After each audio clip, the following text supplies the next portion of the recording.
ఇందాక మనం మాట్లాడుకున్నట్టు కౌండిన్య ఎన్క్లేవ్ దగ్గర నుంచి ఆ వాగు ఎంత పెద్ద ఎత్తున అయితే పొంగి పొర్లిందో ఇక్కడ మనం క్లియర్గా చూడొచ్చు. దాని తాటికి ఆ వరద ఉధృతి తాటికి ఎట్లేదన్నా ఈ రోడ్డు చూడండి, ఆ ఎన్క్లేవ్కి సంబంధించి ఈ కాలనీలో ఏదైతే రోడ్ ఉందో రోడ్ మొత్తం కూడా కొట్టుకుపోయిందనే చెప్పాలి.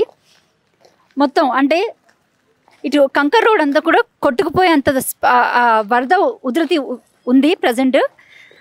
ఎట్లేదన్నా కూడా 3 days అంటే మంగళవారం నైట్ నుంచి కూడా వర్షం పడుతూనే ఉంది.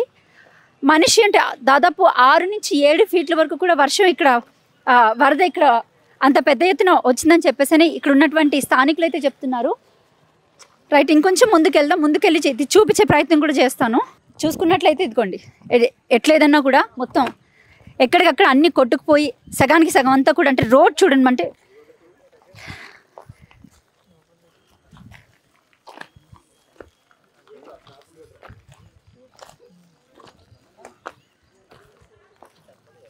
ఏంటండి ఇక్కడ పరిస్థితి అసలు? ఏముందండి, నిన్న వచ్చింది కదా తుఫాన్. అవును వచ్చింది, అంటే ఎట్లేదన్నా కూడా దాదాపు 5 నుంచి 6 feet వరకు వరద ఉధృతి పెరిగింది. ఇక్కడ వర్షపు నీరు వచ్చిందని చెప్పేసి స్థానికులు అయితే చెప్పడం జరిగింది. రోడ్ అంతా కూడా చూస్తుంటే అసలు ఎలా ఉండే నిన్న పరిస్థితి? చాలా భయంకరంగా ఉంది అసలు. లోపల అందరు మనుషులు ఉండే, ఇంకా మనుషుల్ని మెల్ల పోలీస్ ఫోర్స్ తర్వాత మేము అందరం కలిసి వాళ్ళు ఒకవేళ మేము లేకపోతే ఇంకా ఇబ్బంది అయ్యేది. టైంకి వచ్చిండ్రు కానీ ఇంకా కొంచెం అలర్ట్ అవ్వాల్సింది, కొంచెం లేట్ అయింది. అంటే బేసిక్ అంటే ఎంత ఎత్తున వచ్చిందంటే మనిషి నించునే వరకు మాకు ఇక్కడ దాకా మాకే వచ్చిందండి, ఇక్కడ దాకా వచ్చింది.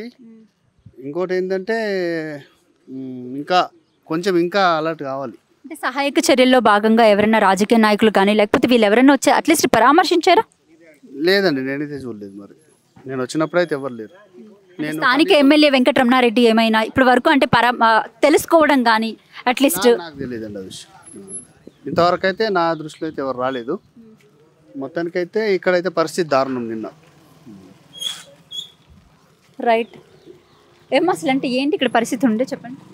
పరిస్థితి ఏంటి అని కాదు మేడం, మాకే వచ్చింది పరిస్థితి. ఆ లాస్ట్లో హౌస్ ఉంది కదా, అది మొత్తం మునిగిపోయింది. మేము పైన నిల్చున్నాము, ఈ హౌసెస్ అన్నీ మునిగినాయి. ఇక్కడ ఇంకా ప్రెగ్నెంట్ ఆమె 9 months ఆమె ఉండే, ఎవ్వరూ రాలేదు అసలుకి. అప్పటి వరకు ఎవరు పట్టించుకోలేదు. మేము పైన ఉన్నాము, ఎట్లా ఏందనేసరికి మొత్తం నిండిపోయినాయి వాటరు. మా పక్కకి ఇట్లా 3 అంతస్తుల బిల్డింగ్ది కూడా గ్రౌండ్ ఫ్లోర్ మొత్తం గోడలు పోయి కార్లు బండ్లు అన్నీ కొట్టుకుపోయినాయి. వాళ్ళు ఏమైందంటే రమేష్ గుప్తా సార్ వాళ్ళు అందులో ఉంటారు, వాళ్ళు ఏమన్నారంటే మా కారు పోతే పోని మిమ్మల్ని కాపాడతామని చెప్పేసి నిచ్చెనకి వాళ్ళ దానికి ఇట్లా నిచ్చెనేసిరు, కిటికీకి మా స్లాబ్కి నిచ్చెనేసి మమ్మల్ని పడుకోబెట్టి మెల్లగా అక్కడ వాళ్ళ దాంట్లోకి తీసుకున్నారు. అంటే అక్కడ సేఫ్గా ఉన్నాం. కానీ ఆ ట్యాంక్ మీదే ఇగో వీళ్ళు ముగ్గురు అక్కడ మార్నింగ్ 9:30 నుంచి 12 వరకు అక్కడే ఉన్నారు. వాళ్ళకి హెల్ప్ చేతందుకు కూడా ఎవ్వరూ రాలేదు. కానీ మార్నింగ్ నుంచి సిఐ నరహరి సార్ మాత్రము ప్రతి ఒక్కరిని ఎత్తుకొని మరీ తీసుకెళ్ళి అంటే ఒడ్డు కంటే అక్కడ రోడ్డు మీదకి చేర్చడం జరిగింది. నైట్ 12:30 వరకు మాకు అట్లనే ఉంది. బోట్స్ వచ్చి ప్రభుత్వం దీని మీద స్పందించకపోవడాన్ని మీరు అసలు ఏ రకంగా చూస్తారు? ప్రభుత్వం స్పందించకపోవడానికి అని అంటే మేము ఫోన్స్ చేసినాం, అందరు ఫోన్స్ చేసిరు, అన్నీ చేసిరు, కానీ ఎవ్వరూ రాలేదు, ఎవ్వరు ఏం పట్టించుకోలేదు. అసలుకి ఫోన్లు చేసినామంటున్నారు, ఫోన్లు చేసిర్రు, మేము కూడా చేసినాం, మాట్లాడినాం, ఏడ్చుకుంటా మాట్లాడినాం. కానీ ఏం చేస్తారు వాళ్ళు వచ్చని, వాళ్ళు కూడా రాలేదు, చేయలేదు. Only police battalion CI sir వచ్చి అందరినీ కొంతమందిని సేవ్ చేసిర్రు. ప్రభుత్వం ఎలాంటి సహకారం చేయలేదు మేడం. మాకు సహకారం చేసింది కామారెడ్డి సిఐ గారు, కామారెడ్డి పోలీసు వాళ్ళు తప్ప.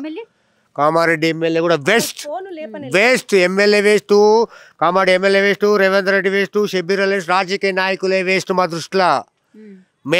మేము కాపాడుకున్నాం. ఇప్పటిదాకా ఏ నాయకుడు రాలే మా దగ్గరికి. మాకు ఆదుకున్నదంతా కామారెడ్డి పోలీస్ ఓన్లీ. ఇక్కడ ఉన్న లోకల్ వాళ్ళ నాయకులు, police ASP madam, Kamareddy CA గారు, పోలీసు వాళ్ళు తప్ప ఏ నాయకుడు రాలేదు. రాజకీయ వ్యవస్థ అనేది వేస్ట్.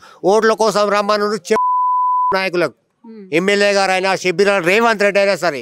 చూడండి మా పరిస్థితి. రాత్రి 9 గంటలకు ట్యాంక్ మీద ఎక్కితే 12 గంటలకు ఎవరు రాలే. మా తిండేంది, మా బతికేంది, మా ఇల్లు చూడండి మొత్తం స్లాబ్ లెవెల్. మా ఇల్లు స్లాబ్ మునిగిపోయింది. మా ఇల్లు చూపిస్తా, వీడియో చూపిస్తా, మా ఇంట్లో సామాన్ ఎట్లుందో మీకు చూపిస్తా. ఇప్పుడే వచ్చిన వీడియో. ఇగో ఖాళీగో మా బతుకు ఇదే ఉంది. ఇగో మా బతుకు ఖాళీగో. ఈమె చీర ఇంతే మా బతుకు. వాళ్ళు మంది ఇచ్చిన చీరలు ఇవి, మేము ఇచ్చిన కట్టుకునే కాదు. మా ఇంట్లో వస్తువులు ఎట్లుందో చూపిస్తాయి. మా ఇల్లు చూడండి ఎట్లుందో. మా ఇంట్లో లోపల వస్తువులు ఏమి లేవు. ఇల్లు మేము ఎట్లా బతకాలి? నాయకులు ఓట్ల కోసం వస్తారు, ఎందుకు వస్తారు? వస్తాము చేస్తామంటారు. నిన్న నుంచి ఒక్కరు రాలే మేడం, ఒక్క వ్యక్తి రాలే. ఎలక్షన్ అదే ఇప్పుడు ఎలక్షన్ టైం ఉన్నది, ఎమ్మెల్యే ఎలక్షన్ ఉంటే రాకపోరా? ఇప్పుడు మళ్ళీ అంటే స్థానిక సంస్థల ఎన్నికలు ఉన్నాయి కదా, రమ్మని కాదు ఇప్పుడు రమ్మని ఒక్కొక్కరు ఎట్లా చేస్తామో స్థానిక స్థాయి ఏ నాయకుడు రానియం. మేము ఈ గల్లీలోకి ఒక వ్యక్తి నిలబెడతాం, ఆ వ్యక్తినే గెలిపించుకు ఇండిపెండెంట్ నేషన్ గెలిపించుకుంటాం. ఏ రాని టీఆర్ఎస్ రానియం, బీఆర్ఎస్ రాని, కాంగ్రెస్ రానియం. ఈ 8th వార్డులో ఇండిపెండెంట్ నాయకుని ఒక్కనే గెలిపించుకుంటాం. అది దమ్ముంటే పాండురంగారావు ఉన్నాడు మాకు, ఆయన నిలబడితే ఆయన ఇండిపెండెంట్ మాత్రం ఆయన గెలిపించుకుంటాం. ఇలాంటి రాజకీయ బెస్ట్. నైట్ 1:30 వరకు పాండన్నయ్య సిఐ సార్ వాళ్ళు డిఎస్పీ మేడం అప్పుడు వచ్చింది. నైట్ 6:30 తర్వాత డిఎస్పీ మేడం వచ్చింది, సిఐ నరహరి సారు, పాండన్నయ్య వాళ్ళు, ఈ కాలనీ వాళ్ళు మొత్తము జెంట్స్ లైన్ గా తాడు పట్టుకొని ఆ గుడి దాకా 100 మంది నిలబడి ఆ ముగ్గురిని అక్కడి నుంచి దించిర్రు. మళ్ళీ ఇక్కడ నిల్చుండి మాకు తీసుకొచ్చిర్రు 1:30కి నైట్. ఆ ఇల్లు మొత్తం మునిగిపోయింది. చూసుకుంటేనే మాకే కలకల అనిపించింది. మేము తెల్లారొచ్చి హెల్ప్ చేస్తామమ్మా అని అంటారు కానీ వచ్చి చేసి చూపెట్టాలి అది హెల్ప్ అనేది. చూడడానికి కూడా ఎవరు రాలేదు.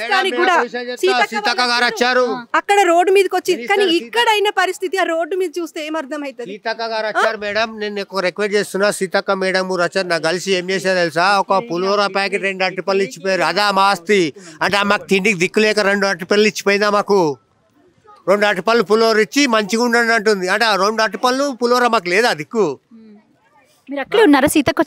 ఆమె చెత్త తీసుకున్నా నేను, ఆమె చేతిలో పులిహోర ప్యాకెట్ అరటిపళ్ళు ఇచ్చింది. ఆమె సీతక్కని మీరు డైరెక్ట్ గా అన్నీ అడిగిన ఏడాడా పోలీసు వాళ్ళు బిల్సులు నూకెత్తనే ఉన్నారు. అదా రాజకీయం? నేనే సీతక్క మీద తీసుకున్నా మేడం పులిహోర ప్యాకెట్ 2 అరటిపళ్ళు. మేడం నిజంగా ఆయన కార్లు బండ్లు కొట్టుకపోయినాయి అయినాయి.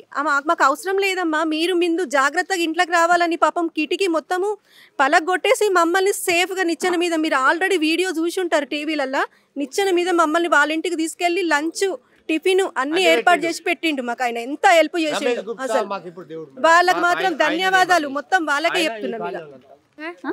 బాగా వరదలు ఉండే. బాగా వరదలు ఉండేనా? అంటే వర్షం ఎంత మేర వచ్చింది అసలు? వాటర్ ఎంత లెవెల్ వచ్చింది? వాటర్ 5-6 feet దాకా వచ్చింది. 5-6 feet. ఇప్పుడు నైట్ అంతా ఎక్కడున్నారు మీరు? మేము అటు సైడ్ ఉంటాం. అటు సైడ్ ఉంటారా? మొత్తం అంతా ఫ్లో ఎక్కువ ఉండేనా? ఫ్లో ఎక్కువ ఉండే. నైట్ ఇక్కడ ర్యాప్ట్ వచ్చిండే, అయితే FDGF వచ్చిండే. వాళ్ళు వస్తే బోటు ఇక్కడ వరకు వచ్చిండే వరదలకు. అయితే కొందరిని కాపాడిరు, అక్కడికి వెళ్ళేసిరు.